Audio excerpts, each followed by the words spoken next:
Assalamualaikum warahmatullahi wabarakatuh. Perkenalkan, nama saya Nuwana Sikai Ginoga. Dari kelas 8B hari ini saya ingin menjelaskan mengenai senam lantai. Materi ini berada di buku PJOK kelas 8 Kurikulum Merdeka halaman 53. Langsung saja kita ke materinya.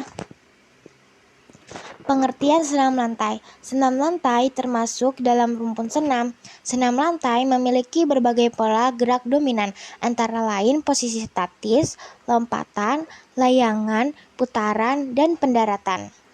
Kali ini kita akan membahas dua materi. Pertama, materi variasi gerak keseimbangan, dan yang kedua, variasi gerak berguling. Pertama, variasi gerak keseimbangan.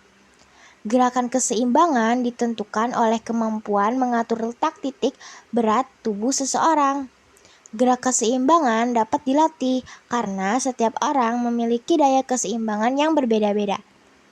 Gerakan keseimbangan dibagi menjadi tiga, yaitu pertama gerakan keseimbangan menggunakan kaki, kedua gerakan keseimbangan menggunakan tangan, dan yang ketiga gerakan keseimbangan menggunakan kepala.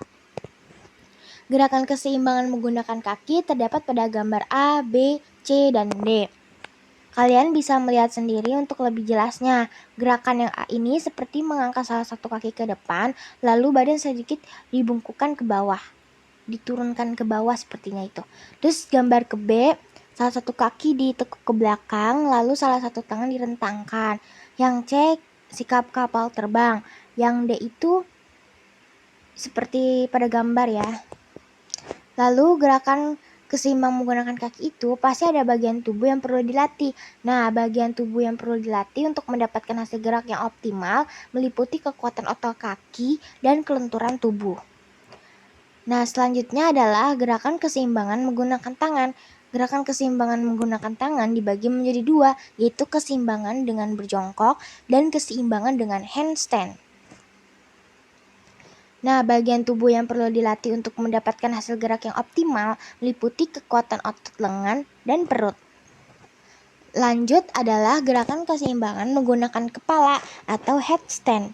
Gerakan ini juga dibagi menjadi dua, yaitu keseimbangan headstand tanpa bantuan tembok dan keseimbangan headstand dengan bantuan tembok. Cara dan tahap-tahapnya masih sama, tapi hanya berbeda, yaitu menggunakan tembok dan tanpa bantuan tembok. Nah, bagian tubuh yang perlu dilatih untuk mendapatkan hasil gerak yang optimal meliputi kekuatan otot leher, lengan, dan perut. Sekarang kita lanjut ke materi yang kedua, yaitu variasi gerak berguling. Gerakan berguling dilakukan dengan gerak putaran yang berporos pada tubuh. Ada 3 sumber putaran dalam gerak berguling, yaitu poros longitudinal, poros transversal, dan poros medial. Gerakan berguling dibagi menjadi 3, yaitu pertama gerak guling ke depan, kedua gerak guling ke belakang, dan yang ketiga gerak guling lenting. Gerak guling ke depan di sini dibagi menjadi 2, awalan berjongkok dan awalan berdiri. Tapi tahap-tahap dalam berguling ke depan masih sama, hanya berbeda sikap awalnya saja. Lalu ada gerak guling ke belakang. Ini juga sama geraknya, tetapi hanya dibagi menjadi 2 karena sikap awalnya. Gerakan pertama sikap awal jongkok dan gerakan yang kedua sikap awal berdiri. Tapi tahap-tahapnya masih sama ya. Lanjut ada gerak guling lenting. Gerak guling lenting ini dilakukan dengan posisi awalan berdiri.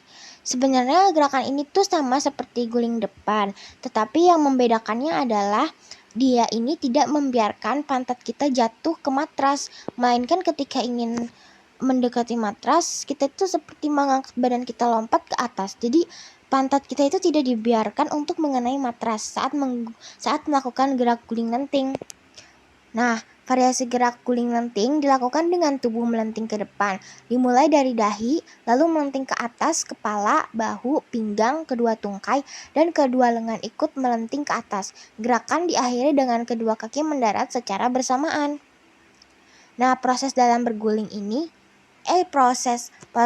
gerak berguling ini dibagi menjadi 3, yaitu ada poros longitudinal, yaitu tubuh berputar secara memanjang, contohnya guling balok.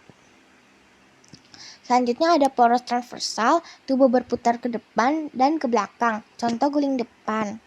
Lanjut ada poros medial, tubuh berputar ke arah anterior dan posterior, contoh meroda. Oke, sekian pembahasan dari saya. Terima kasih. Semoga materi yang saya jelaskan bisa dimengerti untuk kalian semua. Sekian dari saya. Wassalamualaikum warahmatullahi wabarakatuh.